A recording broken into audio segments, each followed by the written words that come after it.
Kråkan, also known as Corvus Conix, and welcome to Yacc, yet another Kråkast where I pick a game, I play it for a week, and then I'll talk about it. This week's game is Donkey Kong for the Nintendo Entertainment System. It was released in 1981, developed by Nintendo R&D 1, and published by Nintendo. And also there will be spoilers up ahead, just so you know, but first a little backstory.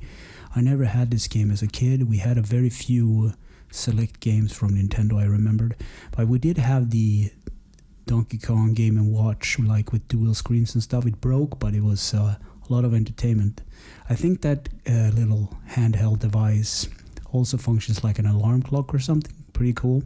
But much later in life I got to play the NES version. I actually liked it.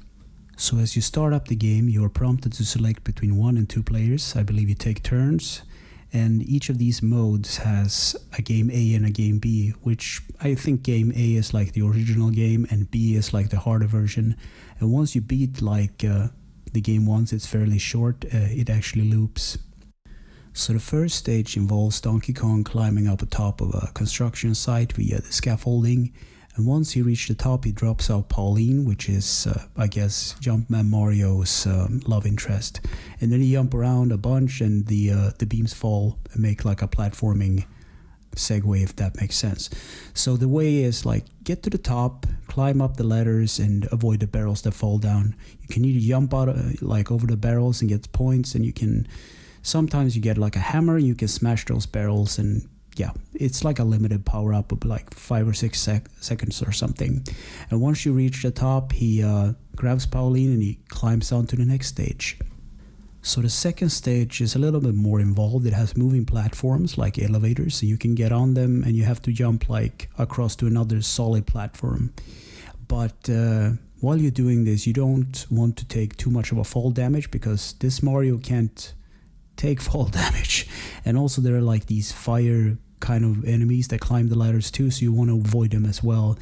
And also about to end, like on top of the scaffolding, there's some those kind of springs that kind of spring all over the place. Well, actually they have like a pattern, so if you know the pattern, you know what to do, but you have to act fast once you reach the top of the ladder so you can go and grab Pauline. But of course, when you reach the end of the scaffolding and try to save her, Donkey Kong just grabs her and moves on to the next stage. And I should also say that this stage has an umbrella. I think it's just for points. I don't think it helps with the fall damage. I might be wrong.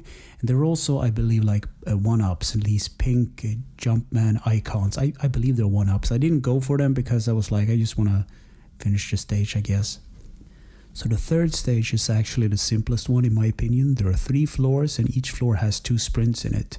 So all you need to do is walk over the sprints and DK will fall down to the concrete and hurt his head. And this level also has enemies that climb ladders, and I believe they're on fire as well, but that's about it. So once you beat the game, it actually loops and gets progressively harder each time. So I did 3 loops of this game, and at like the third loop I was like, I can't do this. So I mean, just after like first loop, when I went into the second one, at the first stage, there was like a blue barrel that seemed to like seek out Mario as he went, like a seeking missile.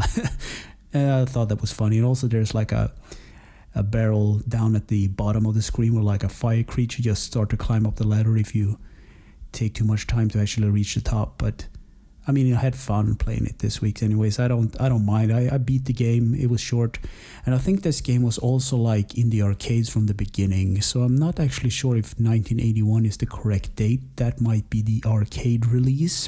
But 1981 was the thing, or the date that popped up on the screen as I started up the game. So this game was probably like a coin eater in the arcades. And it probably has more levels, because this game only had 3 levels. So I mean, I think the arcade had like a factory to it with like conveyor belts and stuff. That would have been cool to see, but well, I'm happy I played this game anyway this week.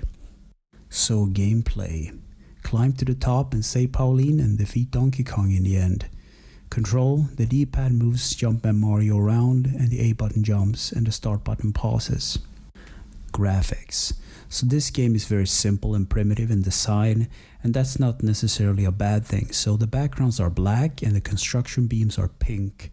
And you know what you look at when you look at the graphics. You know how Jumpman Mario looks like. You know what barrels look like. You know how Pauline and Donkey Kong looks like. So everything is identifiable. You know, even like the smallest thing is like a hammer or an umbrella. You know exactly what it is when you look at it, and that's good game design. It doesn't need to have like Unreal Engine kind of graphics. I mean, it was made in 1981, but you get the point, I guess. Sound and music.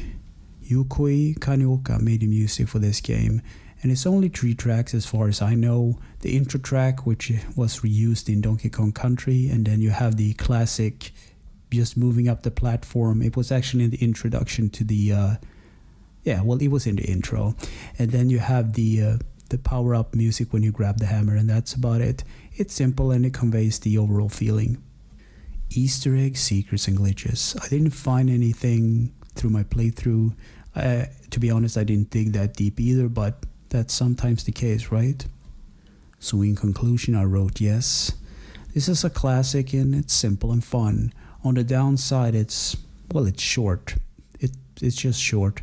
The arcade version had many more levels, as I talked about, like the factory level with conveyor belts and stuff, and that would be cool to have in the game. But I'm not sure about. This is probably one of the earlier games, so it's kind of how you try to figure out the technology, because at the end of the NES cycle you had games like Super Mario 3, and by that time they actually know how the hardware of the system worked, and they had like another different type of chipsets that were actually in the cartridges.